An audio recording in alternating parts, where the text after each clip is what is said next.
porque a gente fica numa dúvida brutal. E agora? O que é que eu faço?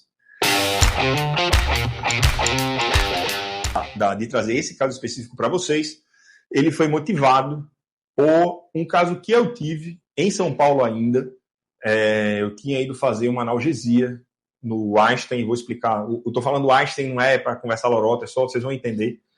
E eu fui fazer a analgesia de um parto gemelar, de um grande amigo obstetra. E após o nascimento do primeiro bebê, ele falou que fez, Brunão, o outro bebê está córmico. Então eu vou precisar fazer uma manobra aqui para fazer a extração. Perfeito. Fez a manobra, fez a extração, tudo tranquilo, analgesia, tudo sossegado. Estávamos aguardando a dequitação placentária, demorando um pouco mais, até que o colega obstetra fez uma pressão um pouco a mais, a placenta veio, sendo que quando a placenta saiu, ele observou que a placenta não veio, ficou uma parte, porque havia um acretismo placentário não diagnosticado previamente. E nesse momento, eu não sei se vocês já viram sangramento por acretismo placentário, a paciente sangra em jato mesmo, literalmente, parece um sangramento arterial, bizarro, rápido. O colega obstetra, ao ver isso, ele me sinalizou da suspeita, fez, não, eu acho que tem uma área com acretismo. E o motivo de eu falar que era no Einstein é porque o centro de parto do Einstein não fica dentro do centro cirúrgico e fica um pouco distante do centro cirúrgico. Então ele fez uma manobra de táxi, não sei se vocês vão lembrar, a manobra de táxi é fazer uma eversão uterina. Nesse caso não havia eversão, mas ele fez isso para tamponar. Então ele estava com a mão literalmente comprimindo dentro da região do canal vaginal da paciente. Ele subiu em cima da cama e fomos no trajeto até o centro cirúrgico. Com essa compressão houve uma redução do sangramento. E nesse caminho até o centro cirúrgico é o que o que a gente costuma ouvir também dos minutos de terror, né? Os segundos minutos de terror, porque a gente fica numa dúvida brutal. E agora? O que é que eu faço? Porque a proposta, nesse caminho, obviamente, eu fui conversando com o obstetra para saber qual era a linha de pensamento dele.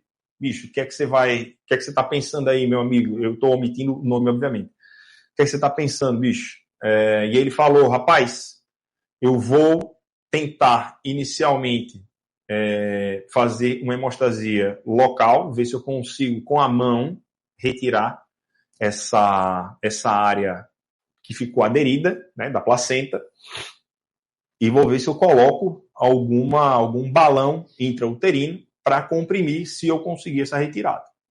Do contrário, rachar, cesárea, esteré. Perfeito. Como não tínhamos nenhuma sugestibilidade de um acretismo prévio, estávamos ele, eu, Jesus Cristo e todo mundo numa torcida grande para que a gente não tivesse uma placenta percreta, uma placenta increta, fosse um acretismo local mesmo, sem comprometimento de nenhum outro órgão. Nesse caminho, após essa conversa, dessa ideia, eu optei por já converter, assim que chegamos na sala, converter para anestesia geral. Essa anestesia vislumbrando as cautelas necessárias em pacientes que estão na vigência de um sangramento agudo, que é um trabalho com hipotensão permissiva, no intuito de diminuir transitoriamente o foco de sangramento na região, melhorando condições técnicas para o obstetra conseguir manipular sem um sangramento profuso, entrando com as demais medidas de obtenção do novo acesso venoso, tipagem sanguínea, que nesse caso, felizmente, já tinha sido feito porque o gemelar entra no protocolo de hemorragia, uso de antifibrinolítico. O motivo de usar o antifibrinolítico aqui é justamente pelo insulto hemorrágico acima de 1 litro, e ainda, né, a solicitação de material para invadir a paciente, central e artéria. Recentemente eu coloquei um post no canal fazendo uma enquete, né? Pô, você está diante de um paciente chocado, é um choque séptico no exemplo. Está diante de um paciente chocado, o que é que você faz primeiro? Você pega o central ou você pega a artéria? E eu deixei aberto a discussão. A maior parte do pessoal, felizmente, marcou de pegar o central primeiro. E teve um colega que ficou meio irritado, dizendo que não tinha resposta certa. Aquela coisa, o cara, assim, em nome de gente querendo fazer prova. Assim, não tem resposta certa. O que você pode fazer nora pelo periférico? Mas veja esse cenário que eu estava. Eu estava sozinho, de madrugada, isso era 3 da manhã, de madrugada, num hospital grande, não tinha nenhum outro anestesista comigo.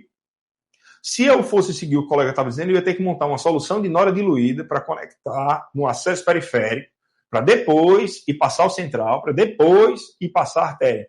Quando eu posso, usando pelo catéter periférico, usar um vasopressor indireto, como Aramin, para segurar nos níveis, como eu mencionei, de hipotensão permissiva, sem gerar danos à perfusão cerebral, e já ir direto, passar o central, começar a nora quando fosse o momento hábil e depois funcionar a artéria. Ponto. Então, nesse caso, eu já estava também esquematizado na minha cabeça que, quando eu tiver a primeira janela da oportunidade, vou passar o central. Quando eu tiver a próxima janela da oportunidade, eu pego a artéria. Ponto. E a gente segue traçando dessas formas.